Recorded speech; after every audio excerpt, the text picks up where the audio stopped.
I'd like to kick off today's verdict by paying a little tribute to Diego Maradona, obviously one of the greatest, if not, and in a lot of people's eyes, the greatest footballer to ever play the game. Died last week at the age of 60, a very, very untimely death indeed. Obviously, he had his issues off the pitch, which we don't know yet if that, contributed to his death. I think the details are still yet to be clarified, but without a doubt, one of the greatest, obviously.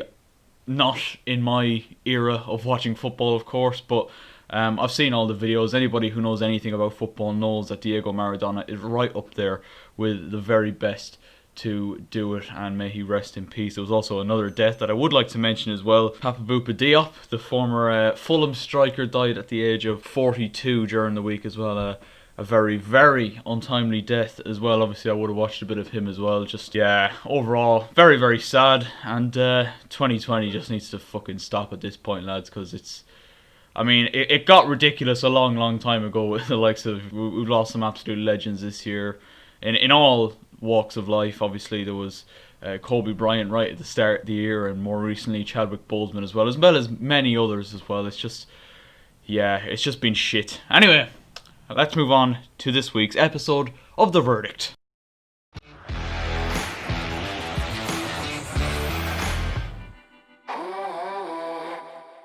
Hello guys, how are we getting on? My name is Aaron Kelly and welcome back to another episode of the Premier League Verdict then. Quick update, I will be wearing the hat until further notice because I needed a haircut before we went into this second lockdown. Obviously this week I can actually go out and get a haircut, thank God. But until that happens, the hat will remain on because it's got to the point now where the trim is just it's past uncontainable really. Let's get on to the football then. And Newcastle kicked off the weekend with a 2-0 win over Crystal Palace at Selhurst Park, and it was two very, very late goals. The first from Callum Wilson, the second from Joe Linton. Wow, the world really is ending in 2020. There was more, would you believe it, VAR controversy in Liverpool's match on Saturday afternoon then, as they drew 1-1 with Brighton and Hove Albion. First of all, they had a goal disallowed. Mohamed Salah ran through and slotted it past Ryan, but was deemed to be offside. And looking back on it, I mean, if he is offside, it's marginal, if not like a baby toe. That's what I'm talking, the lengths we're talking about here. And unfortunately, listen lads, I don't want to spend this whole episode chatting shit about VAR again, because it's just happened so much now. But there is one more incident that happened last night. You obviously probably know what it is if you've been watching the football this weekend, which we'll get into in a minute. Liverpool looked to have been in the ascendancy then. Diogo Jota put them in front. This is all after Neil Maupay had missed a penalty in the first half, slotted it wide. But then it was a late penalty. Danny Welbeck fouled by Andy Robertson. And again, I mean, Robertson goes to clear the ball. He does clip Welbeck, but it takes him 2 or 3 seconds to hit the deck. Penalties given, and Pascal Gross sticks it away to rescue a point for Brighton, very much to the anger, it's fair to say, of a lot of the Liverpool fans of the world. I would be a little bit more, willing to admit that it is a foul if Welbeck goes down like straight away. The fact that it took him he took 4 or 5 steps before hitting the deck, and then VAR gave it. Moving on to Manchester City then, who got back to winning ways with a 5-0 win over Burnley at the Etihad, and I believe it's the third time in as many seasons that Burnley have gone to the Etihad and lost 5-0. I mean, that just sounds like the very definition of torture, to be honest. I think Burnley would just concede defeat and just not bother with the trip up to the Etihad at all, to be honest, at this point. Riyad Mahrez with his first ever Manchester City hat-trick, followed by Benjamin Mendy's first ever Manchester City goal. Adding to that was a Ferran Torres goal to make it 5-0 to City and get them right back on track. It was a decent strike by Rafinha, which got all 3 points for Leeds United. A very impressive 3 points at Goodison Park. It was a really good strike by Rafinha, I must say. And to be fair, looking at that, I didn't get to see the whole game, but looking at the highlights, Leeds looked very much good value for that. They had a lot of very good clear-cut chances. Pickford was forced into a few decent saves. Bamford had a really, really good chance very early on in the game as well. Deservedly got the win at Goodison at the weekend. The final game on Saturday saw Chelsea loanee Conor Gallagher get his very first goal in the Premier League for West Brom as they beat, let's be honest, Championship side Sheffield United by a goal to nil. I mean, they're seriously looking like finished, aren't they, Sheffield United? It's looking very, very doom and gloom. I think they are still without a win in the Premier League, so it's really not looking good for Chris Wilder. On to Sunday then, and what a game at St Mary's. It looked like Southampton were racing into a big victory thanks to goals from Bednarak and a free kick from James Ward-Prowse, but an incredible Second half fight back from Manchester United thanks to goals from Bruno Fernandes and 2 wonderful headers by Edinson Cavani sparked an unbelievable comeback and brought Man United well up the table. But Southampton is not an easy place to go, and when you find yourself 2-0 down at half time to come back and win 3-2, I've got to give Ollie and United a bit of credit here, because I often don't give them the credit they deserve sometimes when they actually are playing well. But this was a brilliant comeback, and Edinson Cavani has slotted right in and surely has to be in with a shout for a regular starting spot now, you'd have to say. Let's move on to Chelsea then. I actually was planning this week's verdict to be just about Chelsea because it is such a massive game. Chelsea facing Tottenham Hotspur at Stamford Bridge. I know it is still pretty, relatively early on in the season still, but Chelsea had the chance to go top of the table if we won. If Tottenham drew or won, they would overtake Liverpool and go top of the table. It finished 0-0 at Stamford Bridge, and let's be honest, it was a cagey affair. It went just as I kind of expected it to. Tottenham were compact defensively. Harry Kane was dropping very, very deep to try and hit Son and Bergwijn on the counter-attack whenever Tottenham did win it back, and just made it very, very difficult to allow Chelsea through. I thought we got off to the perfect start, and I did think to myself, if we get an early goal here, Tottenham will be on the ropes and Mourinho's game plan will be pretty much out the window. And it looked like we got that when Timo Werner scored an absolutely brilliant goal, but unfortunately chalked off for offside. Marginally offside, but this time, it's a correct offside, let's be honest. But a really good finish from Werner nonetheless. Other clear-cut chances, not many. Mason Mount had a decent shot in the second half, which I don't think an awful lot of people gave Lloris enough credit for his save, because that was heading right in the corner in a lot of pace. Good left hand from Hugo Lloris. And then Olivier Giroud, I thought he was going to win it when a poor back pass, I think it might have been from either Rodon or Dyer, I'm not too sure. Giroud nips in, tries to lob it over Lloris, but he just catches it because he doesn't get the elevation on it. We could have lost it very late on when Kurt Zouma gave it away to, I think it was Lucas Moura, who then gave it to Lo Celso, and the chance went to Began, luckily for us. A 0-0 draw.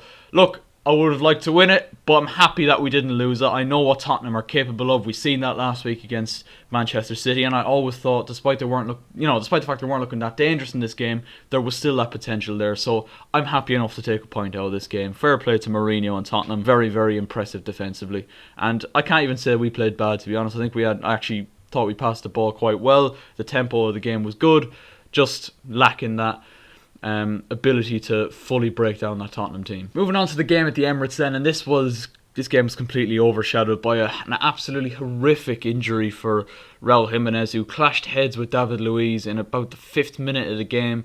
He's on the deck for about 10-15 minutes, and it come out that he fractured his skull with that collision with David Luiz. Absolutely horrific. You could hear the sound of it.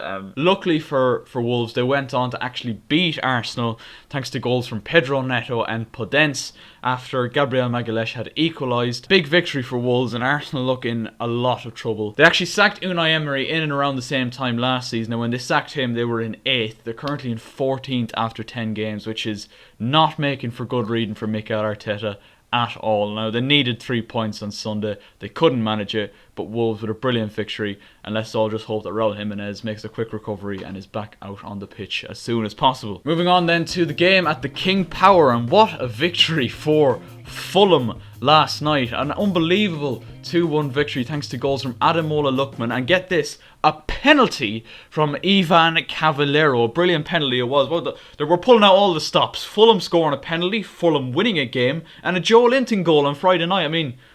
Wow, this was a special weekend. Leicester did pull one back late on thanks to a brilliant strike from Harvey Barnes, but it wasn't enough.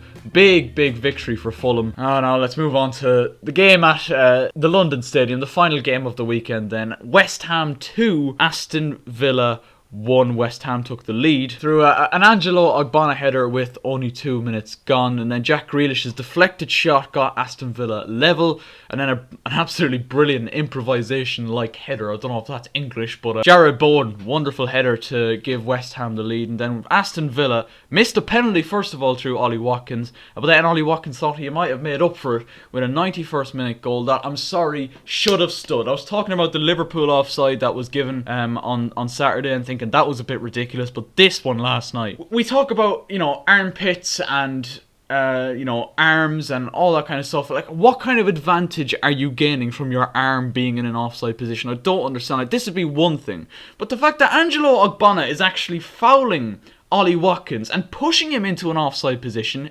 pushing his arm into an offside position, it makes it even more baffling to me. And I hate that I have to sit here every week and talk about what absolute fuck-ups, sorry for my French, that VAR has done this week. Like, it's just jarring to listen to every week. I know I shouldn't have to give out about this every single week, but I do, and it's just a joke. Like, I think I've seen a couple of people say it on social media. We'd much prefer it if it was just a human error by the referee or the people who are actually there. The fact that they have the technology and are bringing out the fucking protractors and the rulers, and still, you know, ruling out these decisions or these goals as offsides, like, it's, oh man, it is ruining the game, and it's ruining the appeal. I was talking to a friend of mine who is a Liverpool fan, saying that he just doesn't celebrate goals anymore because he said there's probably a good chance that the goal is going to be chalked out. Like, it's actually ruining the essence of what makes football so exciting, and